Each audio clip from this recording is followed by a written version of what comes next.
row of dry cells connected together and wired to a large voltmeter upon the wall. "All right." Nea threw the switch to put the batteries in circuit. The needle of the gauge moved over to its farthest point.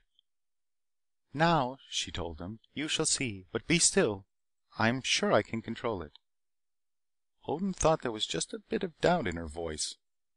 If so, it would be only natural. She opened the case and took out something which still looked to Jack Odin like a bowling ball, except that it was studded with little brads of copper and a swatch of fine silky wires was wrapped around it. She pressed a button upon its surface and it began to hum. Slowly it rose into the air. The silky wires drooped down. They writhed and probed about. "This is near as man has ever come to making a living thing," Nea explained. "It moves. It reacts to sensations. It makes its own energy. Watch." Slowly the globe with its trailing tentacles moved about the room. It whined hungrily when it found the batteries.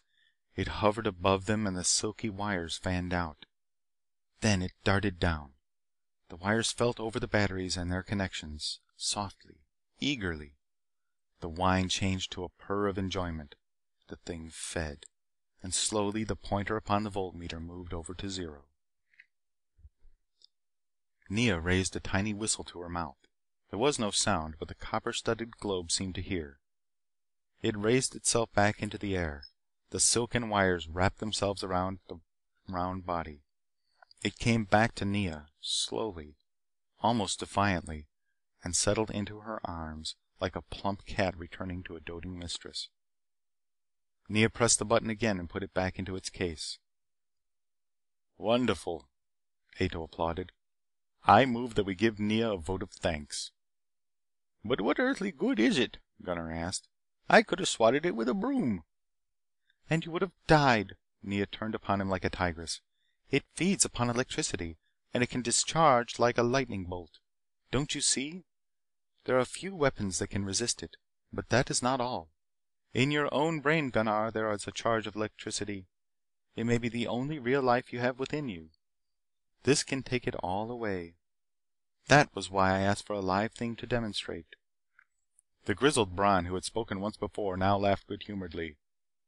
"Demonstrate it on Gunnar," he suggested, "and I will thump your skull." Gunnar was ready to go for him, but Odin grabbed the little giant's arm. "He jokes. Besides, you're ruining the girl's show. This means much to her." Nea gave him a grateful glance. The council voted their thanks to Nea and a tribute to her father. She was assigned a half-dozen helpers to fashion as many of the globes as she could, and they adjourned. As the nebula drove on, it became harder and harder for Odin to judge time. He could only gauge it by some event such as the council meeting and saying, "before this" or "after that." He and Gunnar were with Ato in the control room when suddenly warning bells began to jangle and red lights flashed on and off. Ato adjusted the largest screen, and there, slowly revolving like an hourglass of gold amid unpushing sparks of sun and flame, was the old ship. Ato pointed to a bright star. "Aldebaran. They are headed there." His voice was shaking just a bit when he called into the speaker, "Battle stations, everyone." Gunnar took off the needle-nosed instruments which he had grown to hate. Odin stood by to help with the screens. "Watch forward now," Ato warned. "Sight at 30 degrees above the equator of the nebula. Adjust for Doppler, X over Y. We have him on the screens now. This means he can get a fix on us.